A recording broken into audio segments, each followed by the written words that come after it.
Welcome to Sydney Motorsport Park, the inaugural home of the Yokohama World Time Attack Challenge. Down here in the pits, I'm Jared McLean with Amy Upson, and Amy, the vibe is incredible, isn't it? It's absolutely electric today. Obviously, we're celebrating the 10th year of World Time Attack, and it's amazing to see the crowds fill up the pits here today, coming down to see some big names.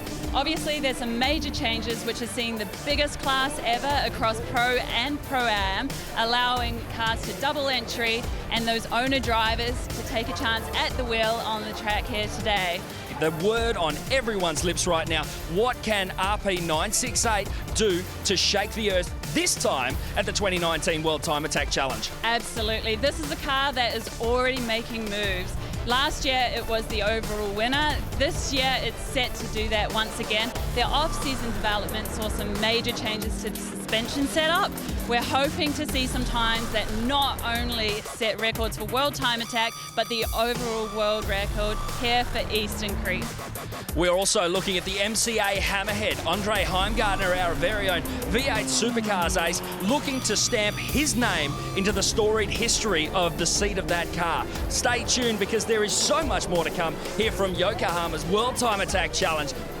Thanks, J-Mac. Sydney Motorsport Park, the iconic Sydney Motorsport Park, the iconic World Time Attack Challenge. International visitors from all over the place here. And in its 10th year, I'll tell you what, 10 years of commentary. Chris Diggle's here with you. And the man himself, CEO of Superlap Australia and World Time Attack, Ian Baker. 10 years. 10 years, Chris. Who would have thought when we started back in Oran Park in 2008, you know, and with 10 years of World Time Attack at Sydney Motorsport Park, it's just incredible. Well, let's just go back 12 months to the fastest lap here. The first ever sub-minute 20 by a tin top driven by this guy, Barton Mawer, the RP968 Porsche. It was an incredible lap last year. Minute 19, and was amazing. Mate, this car has just been so far ahead of the game in recent years. You know, it was always going to happen. They had a very long development program, and finally last year it came to fruition. Yes, minute 19 last year. What will be in store this year in 2019? George Madicki finds out. Well, welcome to World Time Attack 2019, and I'm here with the reigning king of Sydney Motorsport Park and 2018 champion Barton Mawer. Mate, that was an unreal lap. We've just seen the onboard footage, but my view is the horse is only as good as its last race. So what have you got for us this year? Yeah, it's a good point and good question. So basically, PR Technology have gone to town. They've cut the front and rear off this car since last year. We had a bit of fatigue issues with the front rail, so they've refabricated the whole front end, rear end. We've dropped and lowered the engine. It's actually been the biggest changes to the car since it was built, so they haven't rested on their laurels, and unfortunately yesterday was the first day we've actually been able to test the car since last year, so we're in the tuning phase, and really even today we're going to be just tuning, trying to hopefully get to the ultimate time by tomorrow. Well, he's certainly going to be having to watch his back, because this is the man that everyone's come to see under Suzuki, the Scorch Racing S15, new chassis underneath it, the first time the car's actually ever looked like an absolute roll out of the container threat. Big horsepower, big speed, big aero. This car was on an absolute mission in testing, but then this happened. Huge accident right on Brabham Straight at over 250k an hour. Ian Baker, that's gut-wrenching. Chris, I can tell you, I was standing right in front of it, and to watch it happen before my eyes was just, you know, beyond emotional. But the good news is, you know, I went and picked him up 3 hours later from the hospital, and he apologised to me, and then he turned around and said, my God, this car's fast now. So, you know, the car can be repaired. Human body's a lot harder. He's going to be back. He's got that warrior spirit. A bit of unfinished business for Suzuki Under. Can't wait for 2020 and beyond. The Haltech Club Sprint class. Let's tell you about this one. Minor body and aero mods allowed. Unlimited engine mods. Engine must be the same brand as factory, and it must be the same number of cylinders as factory. No sequential transmissions. Must run the Advent Neo R-Control tyre. And let me tell you, Ian, what a great class. Don't they just continue to turn up every year, our competitors? Chris, I can tell you, these guys take it as serious as the guys in pro class, and every year there's guys stepping up the game. You know, a lot of these cars have been testing here regularly. I've seen them out here, you know, and like I say, they take this thing very seriously. They come from all around Australia. And every sort of platform's represented in here as well. It's not necessarily a four-wheel drive platform domination. We're seeing plenty of rear-wheel drive cars and front-wheel drive cars be very competitive. And let me tell you, it wasn't decided until pretty much the end of the whole event as to who was going to be on the podium. Yeah, this is on board with Brett Dickey, the reigning Club Sprint class champion. Hondas have actually been quite dominant in this class over the past few years, Chris. Yes, nice lightweight. Oh, there's the absolute opposite of nice lightweight. Yes, how about that? The Hyundai iMax car running in Helltech Club Sprint. Now, this is unheard of, but here it is, a people mover. Chris, I can tell you that car broke the internet when they released it here. They've kept it under wraps and released it here at the event on the Friday, and the webs went mad that a car manufacturer has done this type of thing. It's just, they are so in touch with their fans, that company. And let me tell you, it's good to see Hyundai with the factory deal in there. And even if it is a people mover, it can take plenty of people around. But let me tell you, Brett Dickey, as you said, in the Honda, quite a dominant thing. Nice lightweight, decent power, but hey, these Evos are quick too. Now that's an interesting one there. It's the Shinka Evo. They've done as our 10-year anniversary. They've done a tribute to the Cyber Evo. I thought that was fantastic. Oh boy, tell you what, pushing so hard, true on the hundo, and just goes to prove just how much commitment, even in the Helltech Club Sprint category, these guys take it very, very seriously indeed. Dickey was still very dominant, getting back down into the minute 30s, a minute 38.824. Ben Schutz, a minute 39.695. Jamal Assad, Nick Spartan-Callis and Trent Grubel round out the top 5, and there's a hell of a lot of different platforms even just in that top 5. GCG Turbos, open class. And let me tell you, this is where we step it up a little bit. You do have some restrictions on body and aero. Side and rear windows can be lax. And of course, unlimited engine mod. Sequential trans, must run the Advan AO50 control tyre. Pro drivers allow minimum weight 1227 plus or minus 15%. They can really step it up in this class, Ian Baker. I tell you, Chris, we've seen some serious investment in this class over the past few years, and these guys are, they take it every bit as serious as the big guys too, and they love racing against in this class. They love racing against the big guys. Oh, the Albans action replay. Matt Longhurst, True Armando, and the 34 GDR took a big moment there. Snapped back, went for a little bit of gardening, and you wouldn't say that splitter isn't full of gravel and human nature. I tell you, that is absolutely 100% commitment. So is this one. Brad Shields in the Extreme GDR R32. Insane horsepower, and of course our friend Sachia-san driving Bay H's amazing 86. He's happy to be back again, isn't he, Ian? You know what, Chris? He loves this event. He loves coming here. He loves being a part of it. He loves the Australian fans, and he loves his car, I tell you. And every year, Bo Yates steps up to the plate and makes it better for him. And yeah, I think it's a part of his repertoire now. Oh, look, this is an insane car as well.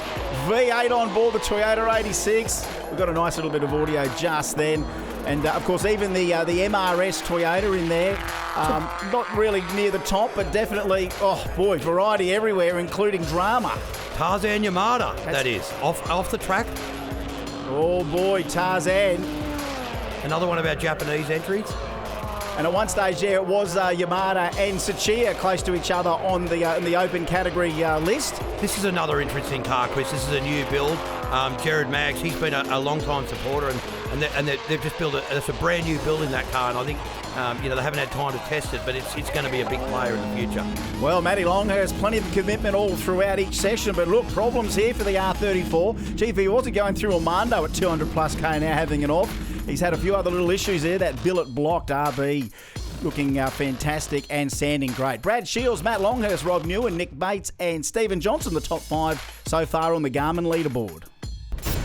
The HighOctaneDirect.com Pro-Am class, and Ian, this is where we can have these wild cars, but we can't have pro drivers. Yeah, and for the first time this year, we're running we're allowing cars to double enter, and it means they can enter in the Pro and the Pro-Am class, meaning that the owner of the car can actually drive in Pro-Am, and they put a pro driver in the Pro class to see how fast it can actually go. Yeah, it's a great concept because we've seen a truly international lineup in the Pro-Am class. Here's some early footage there from the Ginetta. Now, I've never seen a Ginetta before. Now, here's Bando-san. This is one incredible car that you saw over in Scuba and said, we've got to get Bando-san over here. Very exciting car, 1,200 horsepower, not what you'd expect to see in Time Attack Racing and Sora, but in actual fact, it's a very aerodynamic car. Plenty of horsepower from that 2JZ, and Bando-san was very fast. So was the Gustav. Yeah, Gustav, the Swedish team, the Revline racing car, built in his own garage, 3-litre Porsche 4-cylinder, very, very competitive. Steve Fawkes, another long-time competitor who's had a few years off, but back in Pro-Am, Queensland-based competitor. And, of course, Cole Powson, the Life Motorsport, double-ended as well. We've got the Chair Slayer in there, of course, Rob Parsons. And already the guys from Utah had plenty of experience. And here we are on board, Chris, with the car a lot of people are waiting to see. The Audi R8 1-to-1 from Finland. Semi-7, and the second time he's been here, this guy is as passionate as hell about this type of sport. And, you know, they've put a brand new car in and yeah, with very little testing, but they're game on to go. It is just one of the wildest things you will see around here. Hey, the R35 from Utah ain't no slouch either. Trying to get into the minute 20-something to set the R35 record again. And what do you say about the Revline Racing 968? Just when we thought we had one of the baddest 968s in the world, there's another one in Sweden, just as tough. Yeah, that's an Andrew Brilliant design car, Chris, that one. And Gustav was out here in 2017. He planned on bringing it out in 2018, and unfortunately his mother was very ill, so we put it off for another year, and here he is. Yeah, there's Costa Purakov. Of course, Tilton Interiors in the Pro-Am category. In fact, went out there and topped the leaderboard early, minute 26.324. Sami Sievenen, minute 29.17 from the Audi. And Kunihiko Bando, a minute 29.272. The top three. Pernini and Gustav Bergström round out the top five. You want commitment? We'll give you commitment. The Royal Purple Pro Class. Composite carbon materials allowed. All windows can be lax and unlimited engine mods, paddle shift transmissions, pro drivers, minimum weight 1,200 kilogram, must run the Advan A050 control tyre. Nitrous oxide also is allowed in. They swing for the fences, and this car, what an absolute pin-up. And here we go, of course, Alex Danielsson now driving the 968 from Sweden. Of course, test driver in Formula One. And here we go to Andre Heimgartner. All the pro drivers, Ian, they've just got gobs of talent, and the car's just gobs of power and aero. Yeah, you can certainly see the difference when, you know, a guy that does it for a living gets in there. You know, you're talking many seconds difference in pace, and it's really exciting to see them push the limits of these cars. Cole Powelson, of course, the Life Motorsport R35. Barton Mawer, the RP968, flat out through Armando, and look, a couple of times, and this time too. He arrived very fast through Armando, couldn't pull it up in turn two. The action replay will go on board. Let's have a listen. Yeah, I believe they were testing different settings on the ABS there. I spoke to some of the engineers after that happened, and he said, yeah, they just pushed it too far with the settings. But the Bosch ABS allows you to modulate that, so they have full control. They were just pushing the limit there, and I'm sure that it's a turn of a dial to fix that. Well, Barton said they were going to be doing some tuning and trying a few things. The Tilton Evo, after a monstrous rebuild, Costa said after, of course, the incident he had with the car the previous year, put Garth Walden back in it, and it was quick. Mate, there's not many people that have done more laps than this around this circuit than Garth Walden, you know. This is his home track, and yeah. Yeah, Barton very, very tough through Corporate Hill there. Paddle shift back through turn 8. Rear-wheel drive car, she's got to get all that power down from here. Let's go on board and have a little bit of a listen to 4 litres of billet 4-cylinder down the main straight here.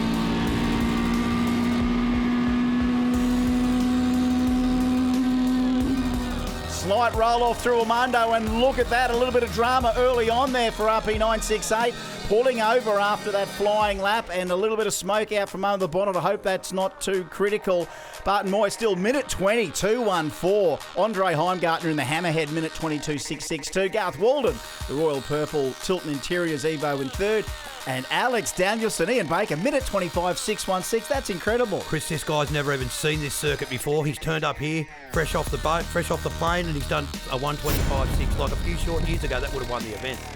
Well, Friday, didn't it just dish out the action? Hold on to your hats. We've got Saturday's footage coming up shortly, including all the crazy antics from Midday Mayhem. It's the Yokohama World Time Attack Challenge here at Sydney Motorsport Park.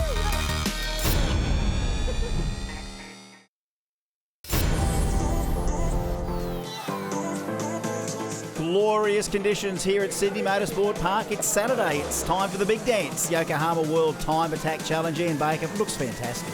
Chris, this is the day everyone sets their engines to 11, everything to 11, and it's game on. We've got sunshine, we've got fans flocking through the gates. It's the day. And there's no better way to get up close and personal with World Time Attack than the pit walk. Down here with George. George, This is just another level of awesomeness for the fans. Because let's face it, this isn't for the drivers. I'm sure they enjoy it, but the fans get so much out of this. Absolutely, mate. World Time Attack's unique in the fact that we let the punters in. You know, we get everyone close to the cars, and James over there is going to hit the boom gate now for us and let the crowd in. You know, it's all about getting up close to your favourite cars. It's all about getting up close to your favourite drivers. And these are for some people, these are cars that they've seen on TV for years. You know, they're something that they've been cheering for and rooting for. And there'll be drivers up and down here, so you get to shake hands with people. As you can see, the crowd starting to move in from the boom gate as well. It's one thing to see them flying past the 250k an hour, but sometimes you just need to get up close and personally. This is a big part of our show, Chris. This is all about fan engagement. You know, we want people to go and see and talk and feel and touch and ask the questions and be a part of the show. And they certainly do that in their droves. It gives that great opportunity. I think we let nearly an hour go by where they can do it. And of course, the autograph sessions as well. The lineup just continues to get longer and longer. All of our heroes are there. You know, the Japanese guys are quite astonished by this, because in Australia they're like rock stars, these guys. Some of them back home, you know, they never get this back in Japan. So it's quite amazing. There's Christian Hansen, my friend that was former marketing manager of Yokohama Tire, and the guy that started with me, he manages my stage these days. Big thanks, CT. Look at that. Sachia's son, Barton Mawer, Tarzan Yamada. We had Under Suzuki and Bando's son. Now the Turbo Smart Flying 500 Workshop Battle. It's Sydney Motorsport Park, but not as we know it. We're going flying over 500 metres. Who's got the fastest machine? Well, we had a variety of machines this year, Ian. Chris, that was fantastic. Honda entered their NSX, you know, just as a marketing ploy, and what a car, you know. An amazing supercar, the latest generation NSX. And you go from one extreme to the other. Christian Gulby, 1JZ powered Toyota Corolla station wagon, drove it from Toowoomba in Queensland. Incredible, isn't it? I think it went about 230 plus k an hour over the 500. Pretty impressive for the wagon, and so many tough Euro cars there as well. And you know what? This is just such a representation. These are all Turbo Smarts customers. They're all running their gear. You know, it's just incredible. Audis with parachutes on the back. What has the world come to? The Baghdad. It's been here a few times before. Has easily gone over 250 several times. Listen to the horsepower. Former champion. Yeah, absolutely tearing up the Brabham straight here. And this man, if we get the extra coverage here, if this is the R35 Skyline... 2,000 horsepower, Chris. It is Lance Warren. He has reset the bar at the Turbo Smart Flying 500 at 291 kilometres an hour. Hey guys, I am down here with Honda and this absolutely spectacular life-size replica of the Honda Civic. Now tell me a little bit about this car. How did this all come about? It came about as part of our relationship with Lego Masters. So in partnership with them, we created a life-size replica of the Honda Civic Type R. I mean, mathematically, a lot of would have gone into this, ensuring that the load was even across it. I know it weighs more than 1,000 kilos. They used CAD data from us and created a blueprint of their own, and then built it up layer by layer over the course of 1,300 hours. And whereabouts is this vehicle taking you? I'm sure there's a lot of people wanting to get their hands all over it and have it out there doing promo work. How's that been? So we've been taking it around the Westfield shopping centres all around the country, as well as Comic-Con and PAX, and then here today at World Time Attack. Well, I bet you there's a lot of little kids and big kids that would love to get their hands on that Lego set. Talk about big kids. It's the Garrett Advancing Motion Drifting Cup demo, Ian, and there's a time to let them get loose around the circuit just for that midday mayhem. Yeah, Chris, this all really grabs up after hours tonight, but, you know, this is just a sample of what's going to go on. These guys are bananas, I can tell you. They're going into corners at, 160, 180 kilometres an hour and then flicking it sideways. It's next level craziness. And truly international drifting field this year. We've got them from Japan, New Zealand, China even. Oh, look, twin turbo V8s, you name them, we've got them. There is maybe even still the odd four-cylinder out there, but it's hard to find. But this is an opportunity where they get to drift the whole circuit. Of course, they'll be doing the South Circuit at night, but during Midday Mayhem. Oh, speaking of Midday Mayhem, this was a great thing, the Toge Battle. This is something that it was actually my concept, Chris, and I approached Toyota Australia about it and said, can we get a couple of Supras, and we're going to wrap them up in old Super GT library, and we're going to put a couple of heroes into under Suzuki was supposed to drive in the overcar, but he's under doctor's orders not to drive. So we put Tarzan and Suchiya in there, and these lucky ride winners got the ride of their life. I'm sure they're never going to forget it. All they did was buy their tickets online to get in the draw, and look what they're doing. They're in with an absolute legend. Absolutely. And you know what? This is a show for the fans. You know, look at these liveries are iconic, and you know it's a brand new car, and these two guys are going to throw them around like no one else. Thank you, Toyota Australia, and hopefully you don't see this footage. But even if they do, these cars have gone up in value by just having the drivers in the seats. And yeah, turn 8, very, very good to get some action here. Absolutely lucky, blessed to not only have a car going down Brabham Straight with the same name, the BD62 and an amazing coup. How'd you get this? How'd you snapple this? Well, Chris, for us it's a perfect match. You know, it's an Australian-made hypercar, and it's built for track days, and we're pretty much the world's biggest track day, I guess you could say. So, yeah, the guys jumped at the chance to come and showcase this amazing car, and you just got to see it and hear it in person. It's on another level. Let's have a bit of a listen through these corners.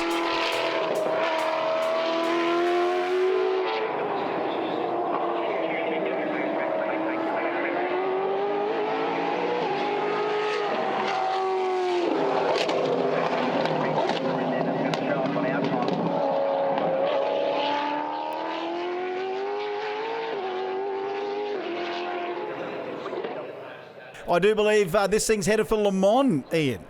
I believe that's the next plan for this car. Is Will Powell, the guy that's driving here, and David Brabham will be campaigning Brabham B62 at Le Mans. So amazing to see an Australian icon back in that great race. An absolute treat for everyone that was in attendance. Looking at this, an amazing creation. The Brabham BD62 tearing around with passengers at Sydney Motorsport Park.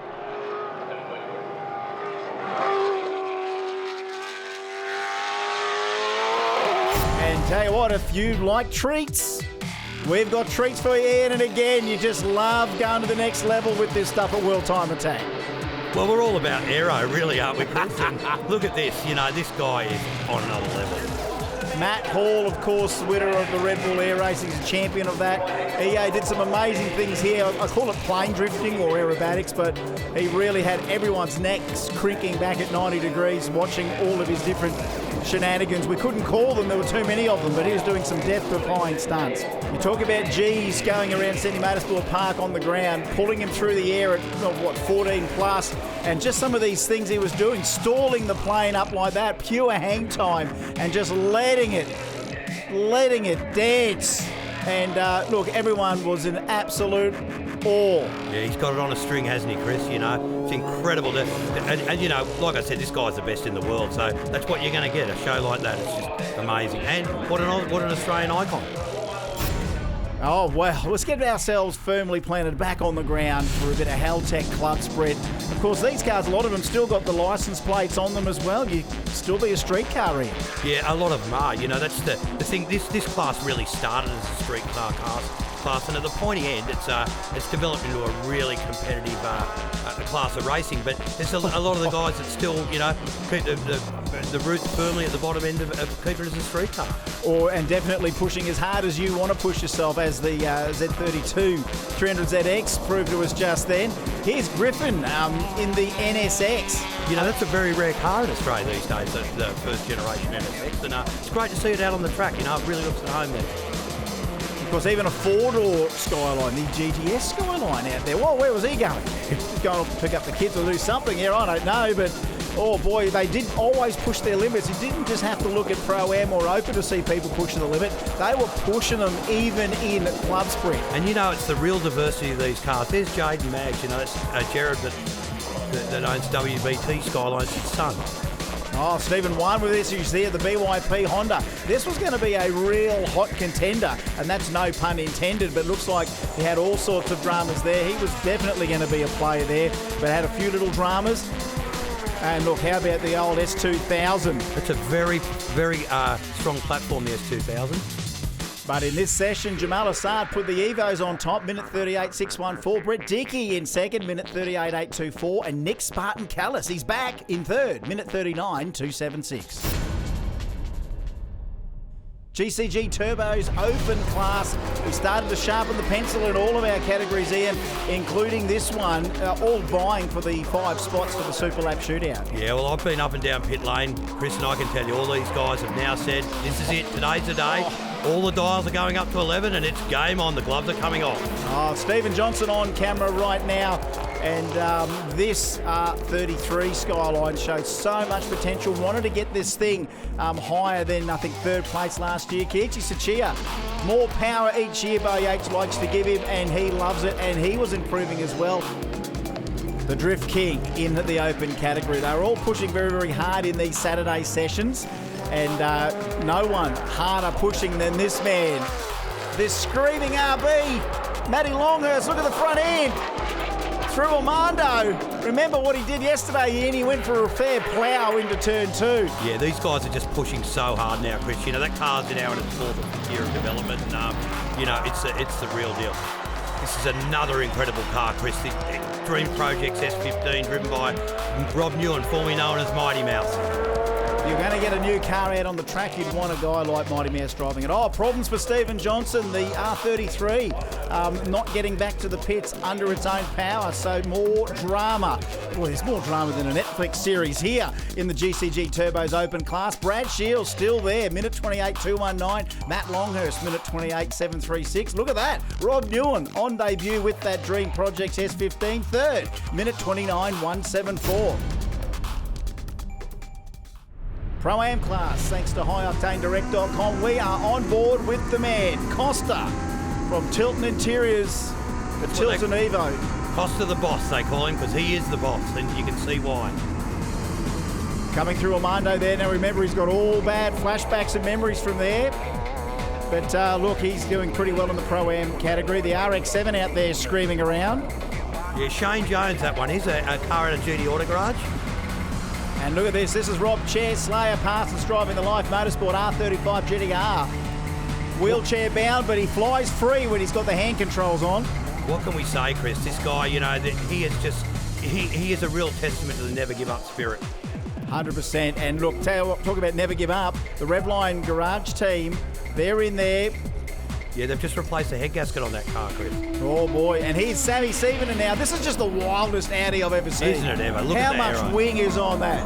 It's even he's even got tethers there on the rear diffusers as well, trying to hold it all down. It's a real visual feast. As is a Ginetta. Never seen a Ginetta until I came to World Time Attack. Very rare car in Australia, but they're actually a production car, so there was a little bit of controversy, but we did a little bit of research about letting it enter, and yeah, it's a production car, so we can come in. Oh no, look, problems here. So that's Gustav behind the wheel, the Revline Racing Porsche pulling up quite quickly and getting towed away. So problems in the drivetrain department, you would assume. But geez, that's not good. Let's have a look at the High Octane Direct Pro-Am class list. Kostya, minute 26.324. Sammy Seavenham in the Audi, minute 29.17. Hey, it's all international. Kunihiko Bando, 3rd, minute 29.272. Now, time to pull down on those harnesses a little bit tighter. Strap yourself in and get ready. Can Barton Mawer do better than minute 19.82 that he ran last year? Here we are on Saturday. Prime conditions.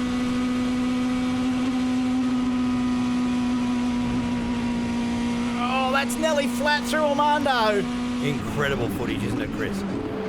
Oh, he knows his way around this track, Barton. And look, all that tuning they were talking about doing on Friday, here it is on Saturday, as we say, the big dance. Flat through there. Paddle shift down.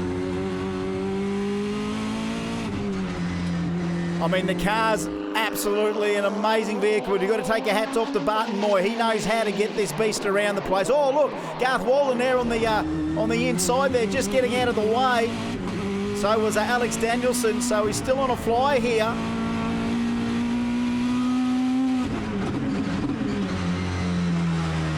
It really does give you a scope of how fast, incredibly fast this car is when you see the in-car, doesn't it, Chris? Yes, comes out of turn 8 nice and clean now. Look, minute 19.82 was last year. What can he do there? It's been a fairly clean lap here for Barton, taking up all the space that he needs. As Ian Baker said, he's got the dials turned to 11, all that, well, probably 1,500 plus horsepower if you got it really wound out, that billet 4 litre. comes across the line there, looks fantastic. Oh, yes, it is. Minute 19.277 for Barton, and only by a tenth missing out on the complete outright lap record. And here we go. Tilton's in full song here. Let's see what he can do, Walden. Whoa, no, what's happened there? Garth Walden, he was on an absolute fly, making big power, and something's come apart on the front guard there, Ian. Yeah, they had a tyre delaminate on that lap, and unfortunately, that's when you're pushing the limits like this. While everyone seems to be an expert on the levels of downforce they can handle, I've actually spoken to the team about this, and this is more of a power-related issue, and basically the high horsepower coupled with the track temperature, and he should have only done one lap. All right, inside with Garth Walden at Tilton Eva. Oh yes, we'll go down to Amy in the pits. Hey, I'm down here with Garth Walden. Hey, Garth, can you tell us a little bit about what happened out there? Yeah, we tried for another one and it just, blew the tyre. Luckily, going into 4, so it was in a straight line, so it could have been a lot worse, I think. But looks like there's a fair amount of damage. We've got a fair few spares, but I don't know what we're going to do for the rest of the day. We'll see. Hopefully the boys can do a miracle and we can get back out there. I mean, the car was barely finished a couple of days ago anyway, Ian, so there they go. You don't want to be thrashing again on race day. Yeah, unfortunately, when you're pushing the limits like this, Chris, stuff like that's going to happen. I've been down and spoken to the engineers down in the Tilton pit garage, and basically they should have done one lap in this temperature and at the power level they're running, and yeah, they pushed the limit and took a chance. Well, I mean, the horsepower, the aero, everything in these cars, I mean, it is absolutely cutting edge. You see how close Barton got on that particular corner there, took it out there into the bush a little bit. Yeah. And look, sitting in there nice and cool and calm and collected as they do a bit of a systems check. But here's Alex Danielson, and as we said before, Formula One test driver. He's driven a bit of everything, this guy. He's driven in NASCAR, he drives monster trucks, and he's a long way from home from Sweden, I can tell you. But yeah, what a champion. And good stuff as well. Minute 25, unbelievable considering how many laps he's actually seen of Sydney Motorsport Park. The Garmin leaderboard, Barton Mawer, that amazing minute 19.277. Andre Heimgartner, minute 21.867. And Garth Walden did get in a minute 23.856 before all hell broke loose. Plenty more after the break here at Sydney Motorsport Park, including the Super Lap Shootout. Will all this testing bear the fruit? We'll find out soon.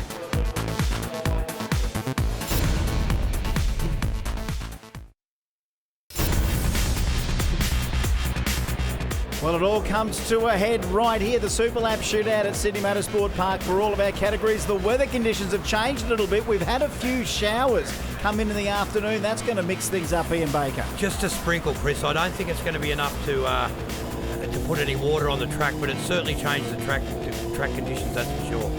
There's the MCA Hammerhead, Ken. Andre Heimgartner put the Hammerhead back on top. We're on board here with Bando's son. He's getting the big saw ready to go. Cole Powelson from Utah, the Life Motorsport R35 GTR, getting ready for this last ditch at the track. Last ditch effort, isn't it? The Super Lap Shootout. We're starting with Haltech Club Sprint, but it's the ability to have one flying lap with no traffic here. Here comes Connor Falvey. It's a BYP built car, Chris. Another one that's bearing road registration. That's almost a hallmark of BYP. They like to keep the street cars, and by God, they build some quick ones. Well, with these weather conditions slightly changing, some of these guys might be at 110%. Some guys might just be making a formality of it. By the look of that, I think Connor's just getting the lap in. He was 5th outright. Of course, Super Lap Shootout takes the top 5 and puts them all out there for one flying lap. And here's a guy who's been around forever. He's won Club Sprint class at the first ever event in 2010, and he went on to win the Open class in 2011. Nick Callis. They call him the Spartan. Yeah, well, he's doing pretty well for a comeback of sorts. More of a street-based club sprint car, but it's good to see that he's throwing 110% at it for his final lap of the weekend and goes minute 39.654. I think that will cement him 3rd still, but anything can happen. Well, put it this way, he can't go backwards here. Brett Dickey, all he can do is try and jump on top of Jamal Assad on the time cards here. Yeah, I think with these changing track conditions, it's going to be tricky in a front-wheel drive car, but look, time will tell. Very, very strong Honda Integra. It's a very powerful car, and with all the power going to the front wheels, it's going to be a big ask on a slippery track. Yeah, so Dicky goes through there and has his crack at it. And here is the man himself. They can't take it away from him. Jamel Assad, all he's got to do, he's got nothing to lose. He can really go and push it harder, but really, he's got the gold. Yeah, and you know what? He's been here for a few years too, and he's tried so hard. I'll tell you what, this will be a well-deserved win for him. That team, they put everything into it, and yeah, what a champion. What do you do when you already know that no one's beaten you? Do you go out on this lap and just try and idle it around? I think he's pushing. He's having a bit of fun, Chris. That's what he's doing. He's having a bit of fun. Jamal is push, push, push, attack, attack, attack. This is what Super Lap Shootout is all about. No pressure on Jamel Assad whatsoever, just pressure on himself. Yeah, no, it's really good. They're a family-run team. They run a wrecking business here in Sydney, a spare parts business, and yeah, it's fantastic to see them. Looks like they're going to get the win this year, and congratulations. Oh, Jamal, pushing it hard down through there. Oh, boy, he's not leaving anything on the table. He's already going to win it, but don't bin it, Jamal. A little bit more conservative now, and I think that is it for Jamel Assad. But look, you've got to take your hats off to him. As you said, Ian, a lot of these guys have come here for many a year, chasing a time attack dream. And, it really is a dream for these guys too, you know. Like I said, he's up in Sector 2, Chris. He's up in Sector 2, so Sector 2 times faster, so you never know. He's pushing it hard here, Jamel Assad. Oh, Jamal! Oh, we put the kiss of death on him there. He was up in Sector 2. He may or may not have known about it, but geez, you can't say that guy wasn't just making it a formality. He was trying to knock a few more tenths off. Yeah, like I said, Chris, the track's gone off a bit, I think, so it's quite tricky conditions, you know. Oh, look, congratulations to Jamel Assad. Unbeaten in the Super Lap Shootout. The Albans action replay, just as we said, he's up in Sector 2. Jamel tried so hard in the last corner and a half and just, didn't send it all the way around, but certainly pushed it. Let's have a look at the win car here. Let's have a look. Yeah, just big lock-up, I think, there. Big lock-up. It saved it. Kept it all in good condition, and that is the tale of the tape. Jamel Assad is the 2019 Haltech Club Sprint Class winner. Brett Dickey second, Nick Spartan Callis third, Connor Falvey fourth, and Ben Schutz rounds out the top five. A great category again. Thank you everyone. It was good, man. Stuffed it up on the last corner, but what do? We turned it up, and we're going quicker, but we tried our best. Yeah, hear that? Gonna turn it up. Hopefully Bando-san can turn it up for us. HighOctaneDirect.com Pro-Am Super Lap Shootout. We've had a bit of a shuffle in the top five ranks here. We've had a couple pull out. Tell us about that. That's the nature of the beast when you're pushing this hard, Chris. These cars are, you know, they're like I said, they're turned up to 11, and Costa and Gustav Revline Racing have both suffered mechanical failures. So we've shuffled the field round, and let's see what happens. Stephen Foulkes, well, looks like in Sector 2 was a pretty good one for him. He comes through on the flying lap, minute 33.580, so two good sectors for him. And it's so good to see Stephen Foulkes having a good crack, one extra lap for him there. Richard Perini as well, the Ginetta twin-turbo V6. And look, he's got a few in the stable, Ian. This is the one that he brings out to World Time Attack. Yeah, this is another one from the PR Technology stable, actually. So he's pitted there with RP968, and he just loves driving, Richard Perini. He's done a lot of stuff, a lot of Targa rallies and all that sort of stuff, and he just loves being a part of World Time Attack. Finishes off his account with a minute 37.549 in the Super Lap Shootout. Now we're on board Kunihiko Bando, 2JZ, 1,000 plus horsepower, Toyota Sora.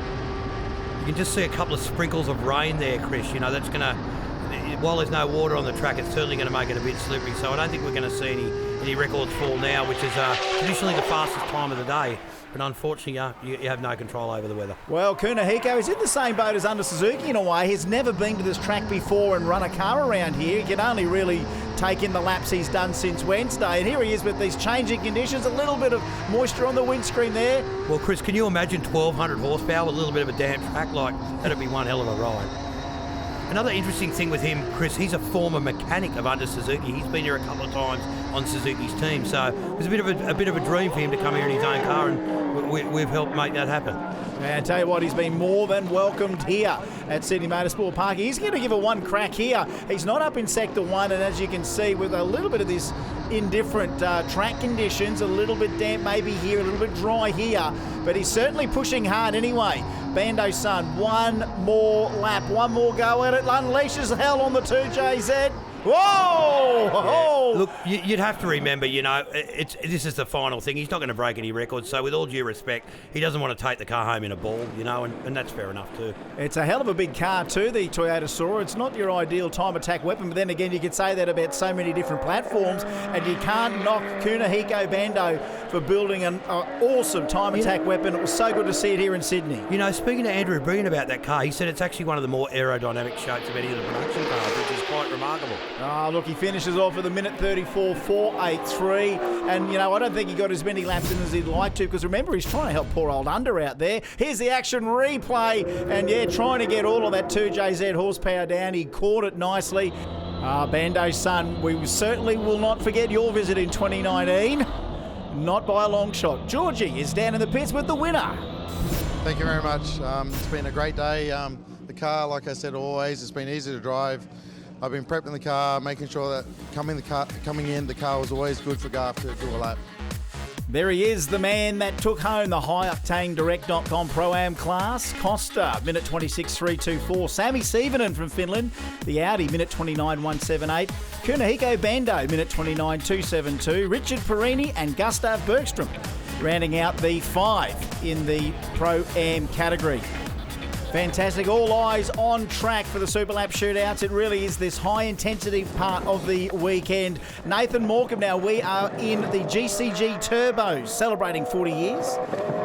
Super Lap shootout. Nathan Morecambe up in sector number 1. This amazing Evo as he punts it through for his final flyer of the weekend. Puts it through, minute 32.027. It was good at the beginning and at the end there, Ian. Yeah, he's quite a talented driver, young Nathan. He's been running in the TCR series under the Hyundai brand, and he's done a lot of GT stuff, and he certainly knows his way around a racetrack. So does this guy, Nicholas Bates, of course, the V-Sport Toyota 86. Just not your average Toyota 86 engine. Listen to this thing, the VK56 Nissan. Listen to it, 5.6 litre. I just love World Time Attack. Oh, where's he gone? Where's he gone? Yeah, that's what I said, Chris. These changing track conditions are going to catch some of these drivers off guard, and they'd be really careful.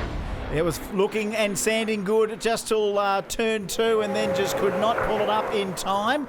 But still, hats off to Nicholas Bates for making it into the Super Lap shootout with an amazing machine.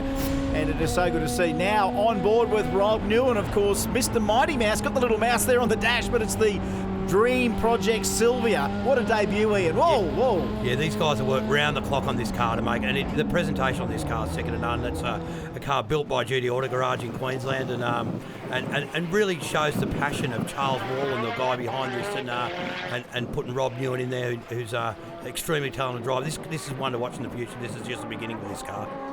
Yeah, he is no slouch behind the wheel. I mean, he is bulletproof when he was driving Mighty Mouse. I mean, he would do things in the car that you can't normally do, but now it's a completely different kettle of fish. And once again, I said those changing track conditions. He's not happy with himself there, Rob. He was at one stage he ran in Formula 3000 over in Europe, and he was tipped to actually be heading to F1, but he never had the funding to do it. He's always privately funded, so. Oh, look, that's a shame. He was on a fly there, just could not get that thing around the corner. And all it takes is just one particular part of the track where you don't get that grip back. And that was one of them. All right, here's a man that only knows 110%. Matt Longhurst. He's made so many highlights reels already for some of his excursions. But this beautiful billet RB sounds the beast. Yeah, this is 1,200 horsepower. It's got the best of everything, and he's back year upon year. And, he's an amateur driver, but, his thrill is mixing it with the big boys. It's certainly what open class is all about. And, you can see, he's pushing this very hard. Minute 35.74, but that thing was bouncing all over the place. Here's Brad Shields, this GDR. Gee, you know what? We've seen some tough GDRs in our own local touring car championship back in the late 80s, early 90s. Look what we've done with the GDR since then. Yeah, this car is a work of art. To see this up close, it really is show car quality, and it's run by a family-run operation, the Guy family from Canberra, and it really is. It's just pure passion for these guys, and looks like they're going to take it out this year, and congratulations to that team. Yeah, so no one could beat Brad Shields' attempt, but on the Super Lap shootout, it's always about trying to go a little bit harder if you can, and he's certainly pushing. Now, this is where Rob Newen could get around the corner. It's still a little bit loose through there. Shields is up. Yeah, he's a very underrated driver, this guy. You know, he's certainly showing his talent this weekend, and yeah, it looks like with the sector times up, they're going to take this out this weekend. Just letting that beautiful Nissan six-cylinder breathe a little bit for you folks at home. And it's just what it's all about. Sight, sound, smells, and aero. That is what World Time Attack is all about, and looking good for Brad Shields here. Oh, incredible. He's using the whole track, you know. The thing is, we don't run track limits per se like for instance, other categories do. So, yeah, it's get out there. Look at those brakes glowing, Chris. They're really pushing this hard. Yeah, this is one of those 110% boost turn to 11 deals for Brad Shields. Final lap of the weekend. It is absolutely amazing to see that Extreme GTR climb to the top of the podium and take it home. And they've done it. 28.114, the only guy that's gone quicker during the Super Lap shootout in these conditions, Ian. This will be an emotional time down in that garage, I can tell you. These guys have tried for years, and they've finally done it. They've finally cracked it. Brad Shields, Matt Longhurst, Rob Newen and Stephen Johnson. That's a Nissan whitewash. And how about that? A Nissan V8 powered 86 for Nick Bates in 5th. That's it, yeah. It was awesome to get the fastest lap of the whole weekend in the shootout, so pretty cool way to end the weekend. Such an awesome result for the team. As you can see, they're pretty happy, so they've worked so hard for this, so just so happy for the team. Yes, look, you've got to have a little bit of fun factor there too. If you don't laugh, you cry in this game, Ian. Yeah, I'll tell you what, that's incredible scenes down in the Extreme Garage, and yeah, these guys are going to be pretty emotional too, I can tell you. They're a long way from home. From Salt Lake City, Utah, Life Motorsport, Cole Powelson through Armando, Maximum Attack, pushing the R35. It's clearly the heaviest car in the open category and pro categories. That platform, you just cannot get light. But that VR38 makes plenty of horsepower, comes out of turn 2 nicely. His ultimate goal is to try and go minute 20-something. That's what they're here to try and do. Yeah, he told me, you know, they know they're no chance of winning, Chris, but they come out here and they want to be the world's fastest R35, and I think they're going to be that. You know, it's hard to argue. Absolutely. They're the only guys really giving it a crack in the time attack wars. They're coming to Sydney, Australia. Cole Powelson, he's not up in the first sector, but he's certainly trying hard out there. He's pushing. Oh, he's push. Oh, and he just could not pull it up on that corner. And oh boy, you can say he was giving it 110%, but just not pulling it up. Let's have another shot through here. No, he's still having a bit of a crack here, but I'd say that run you'd have to abandon. It was such a good one up till then. And the Albans app should replay. Cole, all the power out here. Horsepower's not a problem with this car. It has got plenty, but you've also got to pull up that weight as well, and he's just late on the brakes, couldn't get the thing around. It looked good there, but then just washed out too much to the outside corner, and yeah, you're lucky not to clip a bit of your splitter off there. All right, Andre Heimgartner, there is something about the Hammerhead that just says attack. Yeah, Murray Coote and the MCA Hammerhead, they've been around since the early days, and it's certainly one of the iconic cars of World Time Attack Challenge, and Heimgartner's doing remarkably well in his first go here, I can tell you. Flying through Armando there, Maximum Attack. You can see the sparks flying off the bottom of the skid plates for the carbon fibre front wings, and the Hammerhead now through turn 2 keeps it nice and tight. It's all about trying to limit the oversteer here. It's got so much horsepower, it's not funny. Yeah, unfortunately, I think the changing track conditions are going to make it very hard for him to set a record lap now, but looks like he's still on it. You know, he's not going to give up. That billet SR20 Nissan engine making over 1,000 horsepower. It's a Barry Lock design car. You can see that ex-McLaren F1 designer. They all look very similar in their design, with the big front wings and a sort of inverted aero at the back. Making all the right noises through here, Heimgartner, so not up in Sector 1. Let's see how he is for Sector 2. It looked pretty smooth and clean, but is it fast enough? This one is not really a fan of any setup here at Sydney Motorsport Park. That turn 8, plenty of horsepower out of here, and this is a beautiful flow, one corner to the other. Just make sure you don't wash it out too much on there. It looks pretty good through there, very settled. Is he at 110% or not? We'll have to see. Andre Heimgartner on a flyer on the Super Lap shootout. Oh, minute 22.374. Could not improve on his previous 21 that he's run with the car this weekend. But you know what? It was a nice attempt considering the conditions on the track. They are changing here. Yeah, and you know what? That was, you just saw the whole Coote family in the shot there. They're still a very tight family-run team with, just helped by friends, and it's quite remarkable what they can do. All right, here he is, the man that is on top of the podium again in 2019. Maximum attack through Armando. Oh, he's fearless in that car. That is an absolute landlocked missile. Now there's an ultimate goal here. Can he be the fastest vehicle around Sydney Motorsport Park on this lap? He's just got to go minute 19.1 something. He's only got to get another 10th off what he's run with the minute 19.27 before.